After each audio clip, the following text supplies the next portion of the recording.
you it's going to record.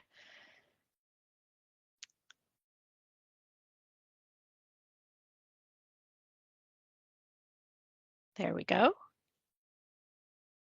And we are going to go ahead and start the slideshow.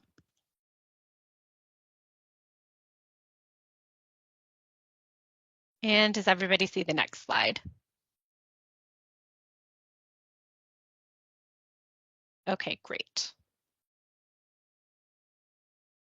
So profile drawing, how to draw a good profile. Profile drawing refers to documenting the exposure walls of test units, of excavation units, test pits, and trenches. So that's what is shown here in these pictures are different profile exposures. Basically, any excavation with a vertical cut that can be documented.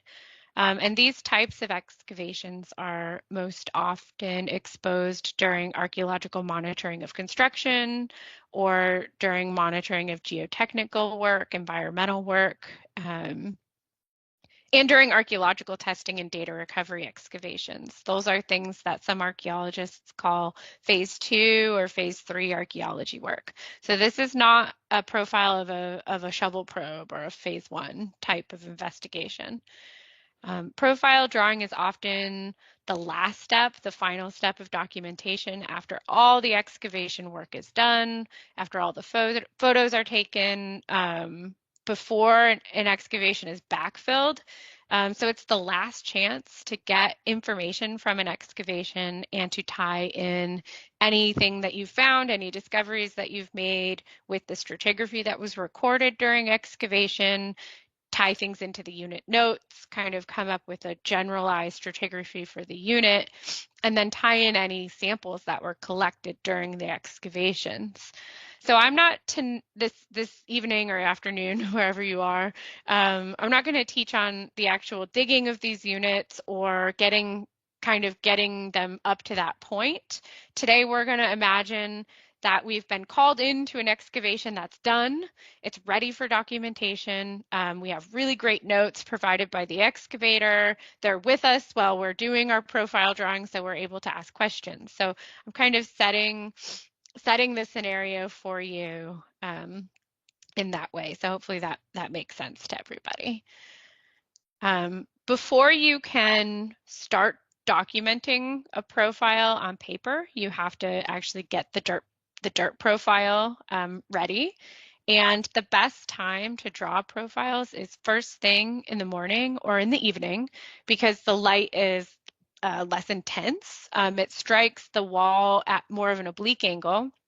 That allows you to see subtle features, things like inclusions that you might not be able to see if it's really bright out when the sun is directly overhead. In some instances, the scope of work, the contract that you've made between the person you're excavating for or the company and the people doing the work, it actually dictates which wall of a unit or excavation is drawn. So for example, sometimes in the scope, it'll say like the north wall of all units will be drawn for consistency purposes. In that case, then you have to do what your scope says, but if not, then you want to choose the wall that best tells the stratigraphic story of the entire unit. So you don't want to pick a wall that's disturbed. You don't want to pick a wall that has a trench cut through it if most of your excavation was intact. You do want to pick the best representative of the stratigraphy that matches your notes for that excavation. And then if you want to, or if you have time, you can draw additional walls to show things like unusual features or extra stuff after the typical profile is complete. So you really want to think about when you're selecting which one to draw, which one tells the story of that unit the best. Before you draw a profile, you want to make sure that all the photos were already taken. That's because sometimes when you're doing profile drawing, you're going to poke into the wall a bit to like take samples for texture, or if you want to like score in ideas on where the boundaries are. So just make sure that all photographs for the unit are taken with clean, smooth, vertical walls. And then if you are, sometimes people will ask the person drawing the profile to take the photos. So after you clean it, you want to take a photo as level and square on as possible. In just shade is best, but if you have to do sunlight, just make sure that the whole profile wall is in sunlight. After you take that photo, if it didn't come out good, because sometimes when it's bright, you might have to enhance the contrast by dampening the profile. You can take an additional picture with it with the surface wettened, but that's an additional photo. And then you also might have to actually scrape in the boundaries so that in the photo those are captured. Again, that's an additional photo. And if you take those additional photos, you want to make sure to record on the photo log how the face of the profile was modified so that you understand when you have 3 pictures in a row what was done to them, what's different. The next step then is to set up a level line directly above the edge of the excavation unit. So you're going to have 2 nails and you're going to have a string, and their string is pulled as tight as it can be. The level line should not touch anything but the nails at either end. So if your dirt kind of bumps up in the middle, you have to make sure that those nails are tall enough to get the string above the bump, or that they stick out and you have it actually across the middle of your profile. Nothing is touching the string. That way it's actually level. And then you hang your line level on that string to make sure that it's straight. Your 0 could be a number of different things. A good approach is to pick the lowest corner as your 0, and then that way you know that you're going to at least have that as 0 and everything is either going to be above or below. You could also use the unit datum as your 0, and that's nice because then all of the elevations that are discussed in the notes for your excavation unit will refer to that datum point so that your profile depths will match the depths in the unit records. That's a really good way to do it. You can't always do it that way, but we'll look at some pictures of setting up a level line in a minute. I just wanted to describe the things that you have to do to the actual dirt in the excavation unit before you can start drawing a profile. All right, everybody with me? Thank you. So here we have a nice clean trench profile. It's ready to be drawn. That's in the upper left. And then an excavation unit wall that's all cleaned and ready to be photographed right before profile drawing. So this is kind of the stage that we're at in our how-to step-by-step. So after you get the actual excavation ready for profile drawing, then you have to get your paper ready. And one of the hardest things to do, I think, is to estimate like how big or small to make your drawing on the page. The profile should be at a scale that permits you to show all of the relevant details that you need to show. So if it's a very, very detailed profile with lots of layers, you're going to have to make that really big on your paper. A scale of 1 to 10 usually works pretty well on nice metric graph paper.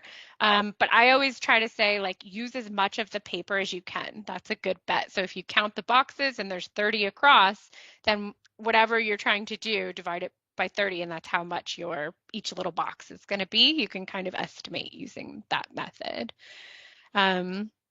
After you've got your planned scale ready to go, you're going to record all the provenience information at the top of the page. So this includes the archaeological site number if you're working at an archaeological excavation unit, or just the name of whatever excavation or trench number that you're at, whatever unit you're digging, put that at the top.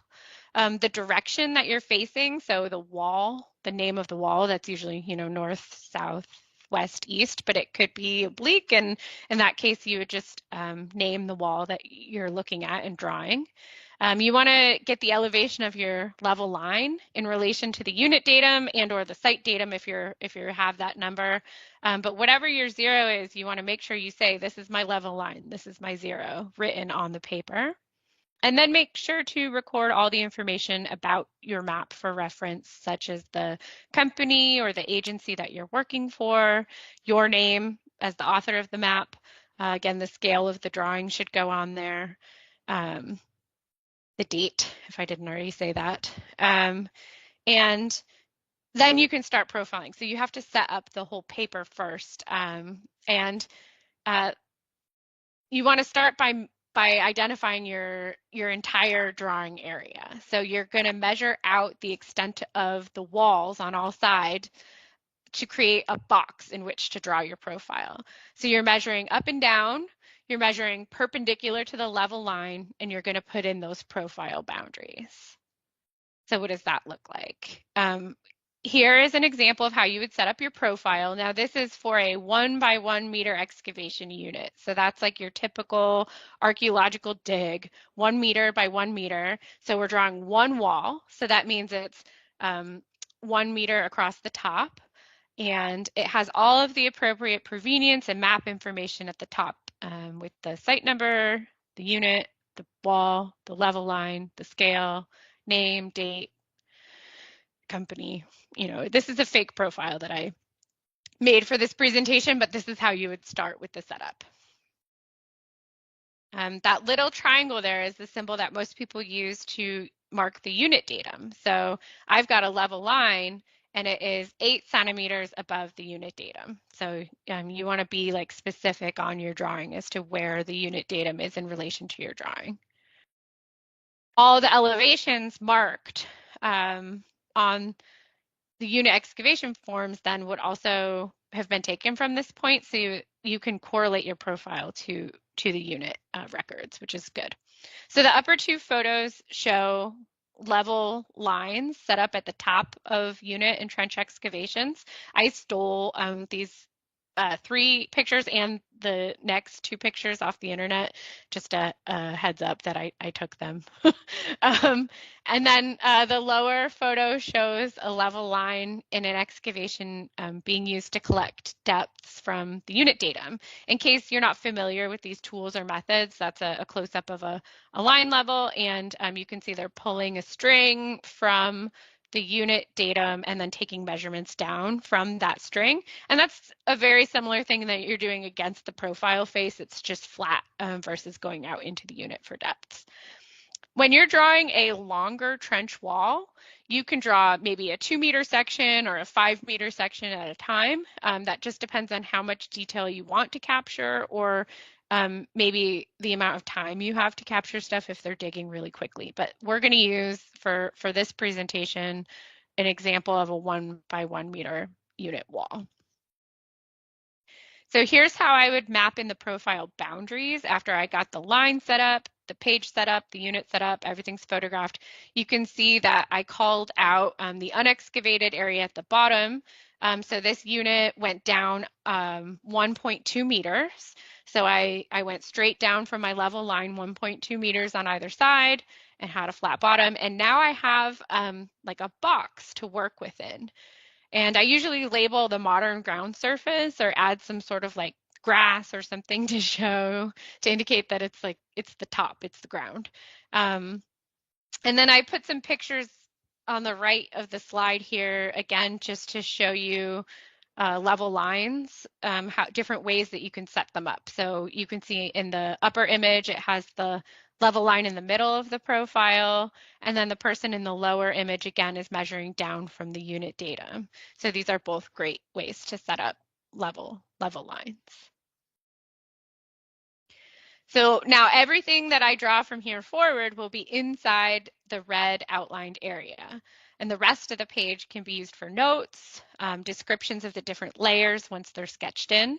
And I'm going to move on to describe how to draw the different layers. I just wanted to pause and make sure that anyone doesn't have like a burning question now. You can save them for the end, but just want to make sure that this part so far makes sense.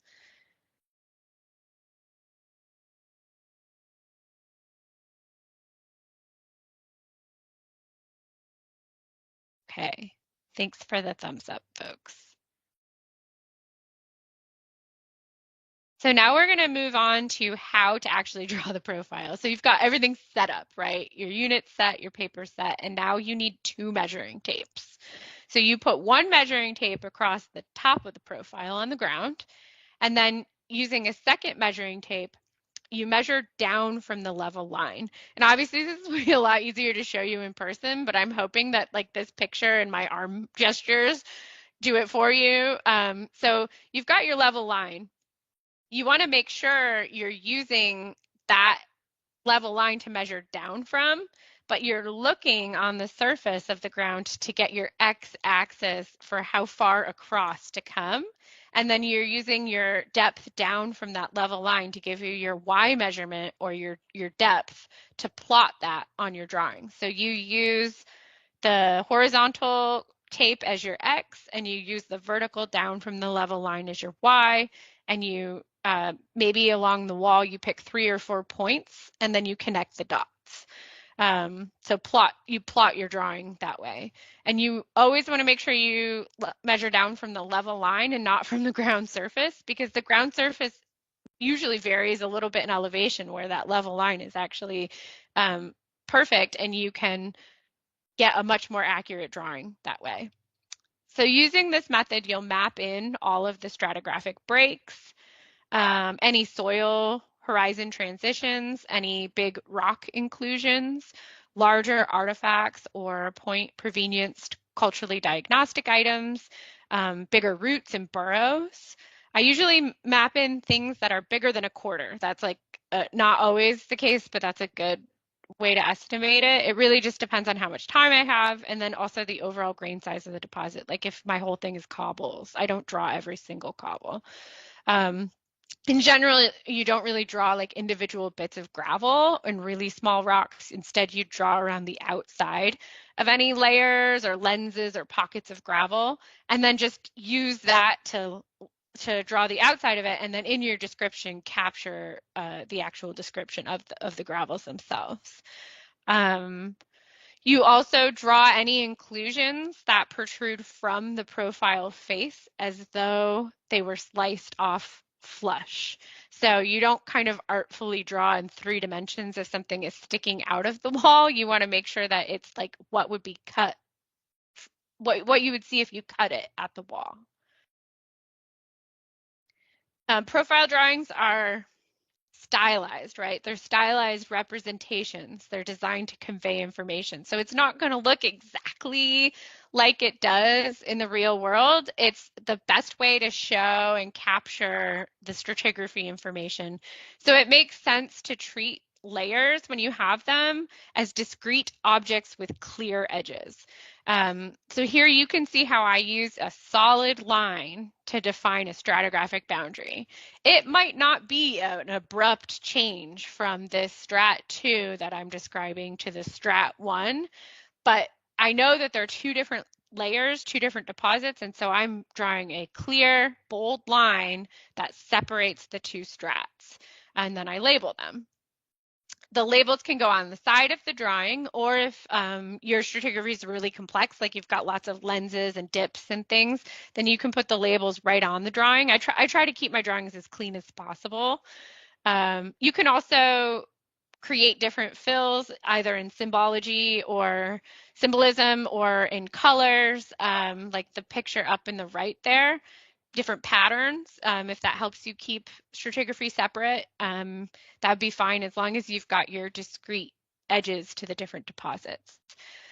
So it might seem like a really simple, intuitive thing to do is to say to use clear, solid lines to delineate your layers, but in real world, it can be pretty challenging if you're not sure of the stratigraphy when you're in the field. Like if you're not sure where this layer goes, how do you know where to put the end? So you always got to do your best. And then when in doubt, go back through the unit notes to help you decide where and when that stratigraphy changes, and then don't be afraid of putting that line down, and then using the notes to describe anything you're not sure of. So after you've mapped in your strats, your different layers, you're going to focus on what's important inside of those different deposits. So again, you're not going to get artistic or use like wispy pencil strokes. Even if you're doing soil horizons and the change from, let's say, the A to the B horizon is gradational, if it's not obvious at all, you can use a dashed line if you'd like, but in general, you want to be pretty decisive about things that you're adding to your profile, and things that you can describe. Go ahead and put those lines on there and then use the text to talk about any wishy-washy feelings about them.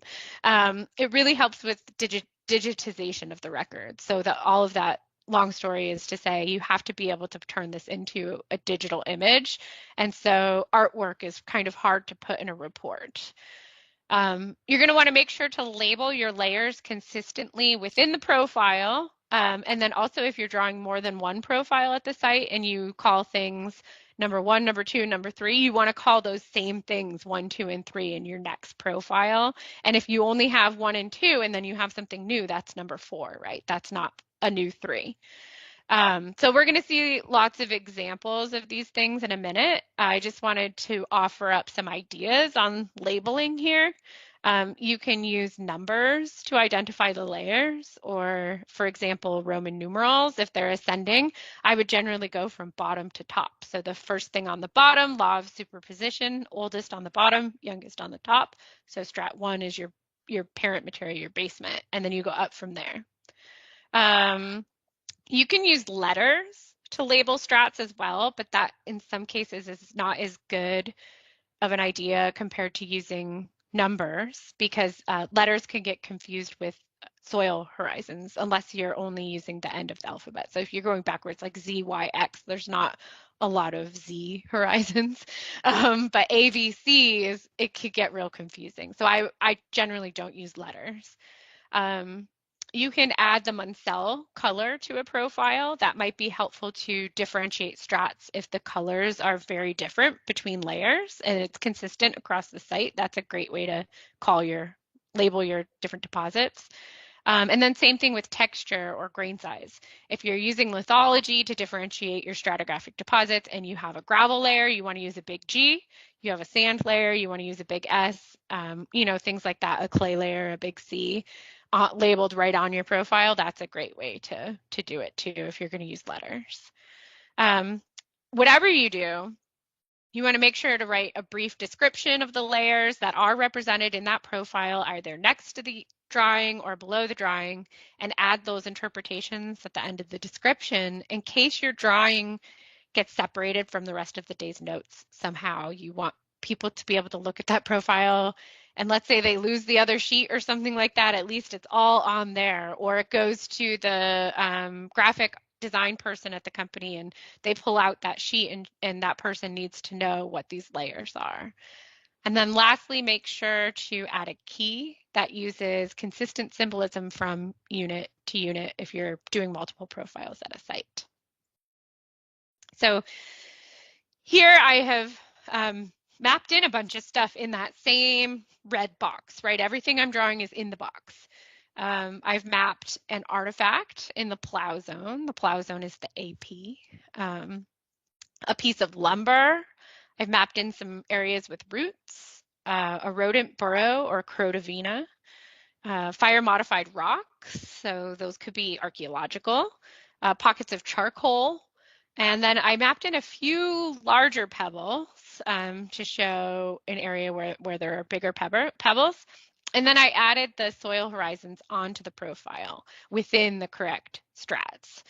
The key that I made reflects the things that I've just described added to the drawing, and the same key can be used on multiple profiles. After I drew these things in, then I would add my soil and sediment descriptions to the bottom of the page or to a second sheet of paper if it couldn't fit there, to be included with that whole set of unit records. I'm not going to talk this evening about how to actually describe soils and sediments, but if you've not already taken one of those trainings, I am offering one more in July online on how to actually describe soils and sediments. Some of you have taken it, I know already. But whatever you do, be consistent between units, from profile to profile, from layer to layer.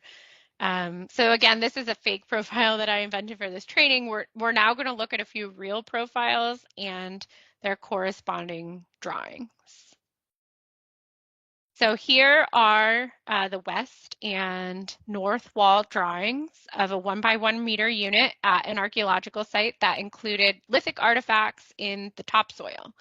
So up front, I looked at this, I pulled this as my example. It's one of the more recent profiles that I've drawn, and I did not include a scale or a unit datum on my profile, so I was bad. The scale for every drawing I did 5 test units and each one was the same. So I did describe it in the notes, but I should have added it to the page. And then the unit datum for each excavation was the northwest corner. So that was a standard thing that I did in every unit. And again, I described it in the notes. I used that as my 0 for every drawing.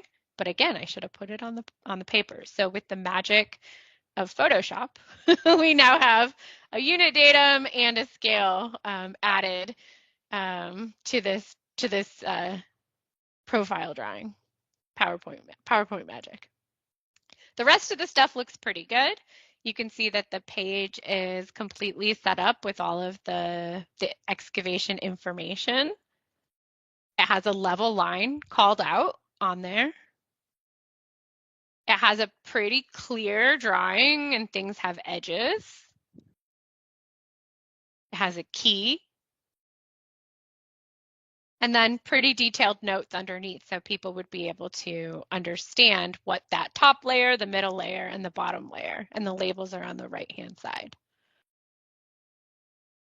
And then this is what ended up in my report. So this is a side-by-side with the wall profile photos. I'm not great at digitization. I'm a one-person, well, actually, we have 2 people now, but when we did this, it was just one. It's just me. But a lot of the companies that you could potentially one day work for actually have someone whose job it is to fully make all the graphics for the report, right? And so they're going to take your scan drawings. That's here. I scanned this in, and they're going to create it all in Adobe or something like that. That's why you have to be mindful while you're drawing. This one, I actually just snipped my scan of my wall drawings and put it next to the photo for the report. So here is an example of a trench profile drawing that I drew for a different project before I started working at Parks, and it is fully digitized by a professional graphics artist. So the reason that I keep telling you this is because you really do have to be clear and obvious about your lines. That's the most important thing. And then put things on in clear points so that when they are digitizing it, it's easy to know where they should be drawing lines and filling things in and highlighting things and taking samples and things like that. So here's another fully digitized unit profile from a different excavation. I just want you to see the end products of these things so that you know when you're out in the field drawing profiles, you know what the goal is this is a goal. And you can see that obviously the layer of interest here is that B horizon, the lower B horizon, because of all the dots and things, your eye is drawn to it. And then that charcoal concentration and the buried soil surface at the bottom. So let's look at a few more examples of the 5 test units. I've already showed you the one that I did at that excavation at Marymore at 45 KI 1269. Here is another scan of a field drawing from another test unit. Again, the datum is the northwest corner, that's my 0, and the scale is like 50 centimeter by 50 centimeter. There's no vertical exaggeration on this one. And then here's the report for that same test unit.